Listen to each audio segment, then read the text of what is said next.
주님께서 여러분과 함께 마테오가 전한 거룩한 복음입니다.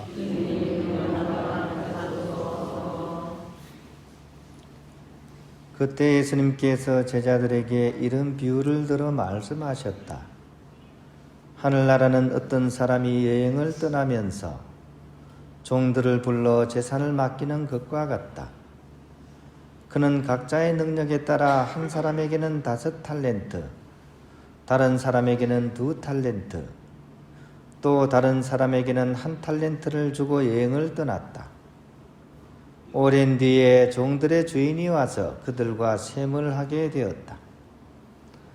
5 탈렌트를 받은 이가 나아가서 5 탈렌트를 더 바치며 주인님, 저에게 5 탈렌트를 맡기셨는데 보십시오. 5 탈렌트를 더 벌었습니다 하고 말하였다. 그러자 주인이 그에게 일렀다. 잘하였다 착하고 성실한 종아. 내가 작은 일에 성실하였으니 이제 내가 너에게 많은 일을 맡기겠다. 와서 내 주인과 함께 기쁨을 나누어라. 누구든지 가진 자는 더 받아 넉넉해지고 가진 것이 없는 자는 가진 것마저 빼앗길 것이다. 주님의 말씀입니다. 그리스도님 찬양합니다. 평안을 빕니다. 오늘 이 복음 말씀은 긴 게 있었고 짧은 게 있었는데 제가 좀 짧은 거를 읽었습니다. 왜냐하면 우리가 1년 중에 굉장히 많이 이렇게 반복이 되는 그런 복음이고 내용을 잘들 이렇게 알고 계시기 때문입니다. 구체적인 내용은 어떤 주인이 이제 종들에게 이제 맡긴 탤런트를 셈하면서 상벌을 주는 그런 이야기입니다.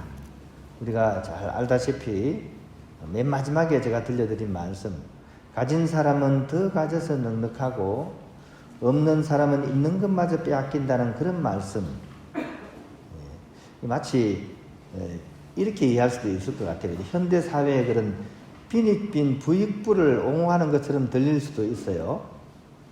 지금 뭐 우리 사회는 또 우리만이 아니라 전 세계적으로 부자는 더 부자가 되고 가난한 사람은 더 가난해지고 있습니다. 특히 불경기일수록 더 그렇습니다. 지금 굉장히 심각한 불경기를 우리가 보내고 있죠, 그죠?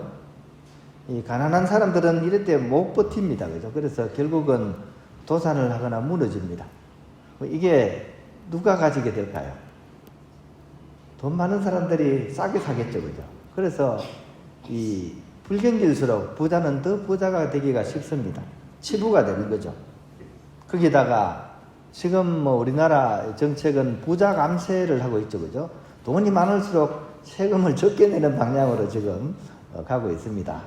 뭐 이제 선거가 다가오니까 더욱더 이제 표를 끌어모으기 위해서 정부는 그 방향으로 더 치달을 것 같아요. 그러면 돈은 많이 벌고 세금도 덜 내니까 이 부자인 사람한테는 이렇게 좋은 시절이 없는 거죠. 정말 세상 살만한 그런 세상이 지금 되고 있는 거죠, 그죠? 근데 불행하게도 가난한 사람한테는 더 힘든 그런 삭막한 그런 시절이라고 할 수 있습니다. 하지만 오늘 복음의 본뜻은 바로 그것과는 좀 다른 차원의 이야기를 하고 있는 거죠. 어떤 물질적인, 현실적인 그런 일들이 아니라 오히려 하느님 나라에 관한 내용입니다. 궁극적인 것에 대한 이야기죠.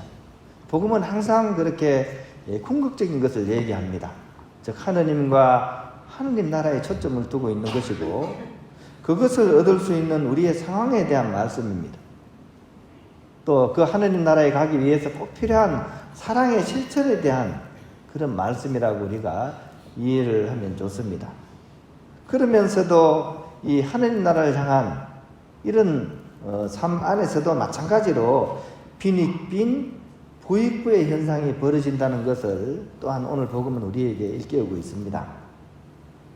즉 하느님께서 우리 모두에게 희생과 봉사를 통해서 사랑을 실천할 수 있는 그런 참다운 삶을 살 수 있는 그런 탤런트를 우리 각자에게 저마다의 처지에 맞게 주셨습니다.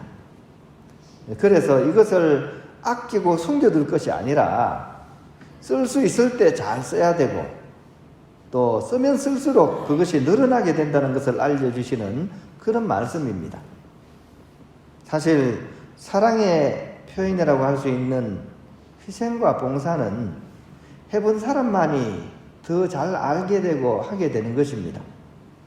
즉 사랑을 해서 내 것이 없어지는 것이 아니라 사랑을 실천하면 할수록 그 결실로 인해서 나와 이웃들에게 더 넘쳐나는 것이기 때문입니다. 반대로 그 사랑의 실천을 하지 않으면 어떻게 사랑해야 하는지 그 방법조차 잊어버리게 되고 그러면 내가 할 수 있는 좋은 일은 점점 더 줄어들어서 끝내 사라져버리게 됩니다. 그럼에도 불구하고 현대인들은 이웃을 위한 또 남을 위한 그런 사랑에는 인색해져 가고 있습니다. 특히 조건이 없는 희생이나 그런 봉사에는 정말 경악에 가까운 그런 반응을 합니다. 이것은 사회생활 안에서도 마찬가지고 본당 안에서도 마찬가지입니다. 사랑과 봉사가 필요한 일에는 이제 그것을 하려는 사람들이 점점 줄어들고 있습니다. 본당 내 그런 일들도 마찬가지고요. 직책도 마찬가지고 이제는 힘든 일 아무도 안 하려고 하고 있습니다. 그러면 삶이 더 풍요로워지나요?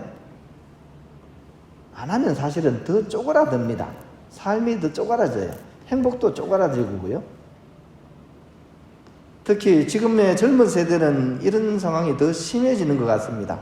삶의 태도가 이 손익계산에만 대부분이 몰려 있습니다. 그래서 일을 해도 요즘 청년들은 딱 시킨 것만 합니다. 똑똑해서 그렇기도 해요. 예를 들어서 아르바이트를 고용해가지고 가게를 운영하는데 막 바닥에 쓰레기가 떨어져 있어요. 그러면 그냥 보고 있습니다. 답답해서 주인이 빗자루 가지고 썰면요, 그것도 그대로 보고 있습니다. 왜 그럴까요? 나한테 시킨 게 아니거든요. 똑똑하죠, 그죠? 언뜻 보면 이게 이득입니다, 그죠? 남쪽은 내가 고생 안 해도 되니까. 하지만 그런 청년에게 어떻게 더 중요한 직책으로 나아갈 길이 열릴 수 있을까요?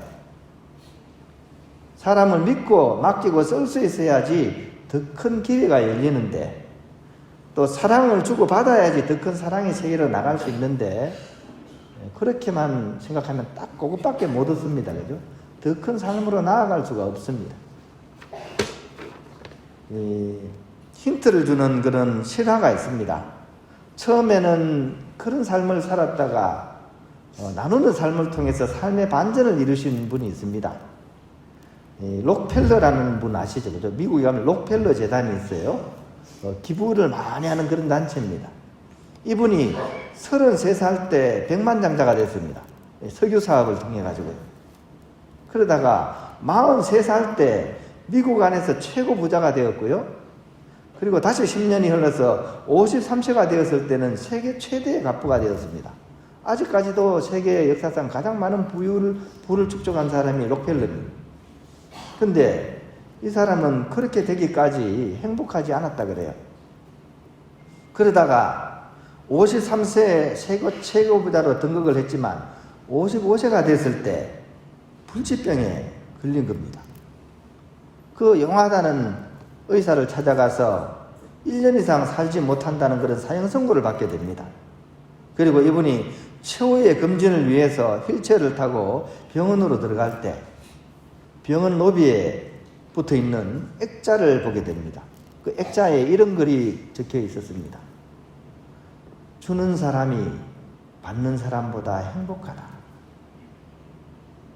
그러니까 받는 것보다 주는 사람이 더 행복한 삶을 산다는 얘기죠. 이 글을 보는 순간 이 마음 안에 뭔가 파동이 일었던 것 같아요. 그래가지고 이분이 괜히 그냥 눈물이 쭉 이렇게 흘렀다 그래요. 그러는 가운데 자신의 어떤 살아온 삶을 다시 되돌아보는 그런 가운데 문득 시끄러운 소리가 들려서 정신을 딱 차리고 보니까 입원비 문제로 다투는 소리가 들려왔다고 합니다. 병원 측에서는 병원비가 없어가지고 입원이 안 된다고 막 움장을 놓고 환자 어머니는 자기 딸을 입원시키는데 제발 좀 입원이라도 시켜달라고 울면서 메어 달리고 있는 그런 장면이었습니다. 이것을 보던 록펠러는 자기 비서를 시켜가지고 아무도 모르게 그 병원비를 대신 지불하게 합니다. 그리고 시간이 좀 흘러 자신이 은밀히 몰래 도왔던 그 소녀가 기적적으로 회복하게 되자 그 모습을 조용히 지켜보던 록펠러는 얼마나 기뻤던지 그의 자서전에 이 순간을 이렇게 표현을 했다고 합니다. 내가 이때까지 살면서 이렇게 행복한 삶이 있는 줄은 몰랐다. 이렇게 적었다고 합니다. 그러고 나서 이때부터 그는 나눔의 삶을 작정하고 이제 그 자선단체, 기부단체를 이제 만들어서 이제 실천하기 시작하게 됩니다. 그와 동시에 신기하게도 불치병이었던 그의 병이 바로 이렇게 나았다고 합니다.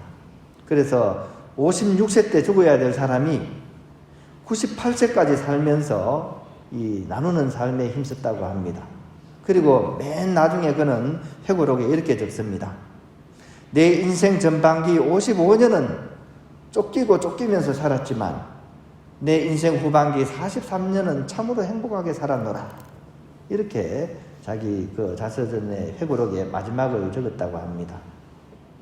하느님께서 우리에게 생명을 주실 때 바로 사랑이라는 그런 탤런트를 함께 우리에게 주셨다는 사실 우리가 늘 기억하고 그 사랑을 자주 꺼내서 쓰도록 노력했으면 좋겠습니다.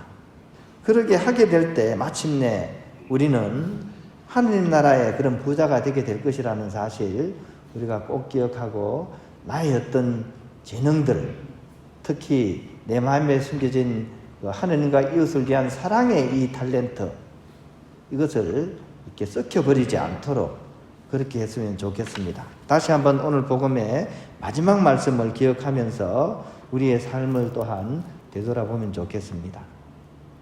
누구든지 가진 자는 더 받아 넉넉해지고 가진 것이 없는 자는 가진 것마저 빼앗길 것이다.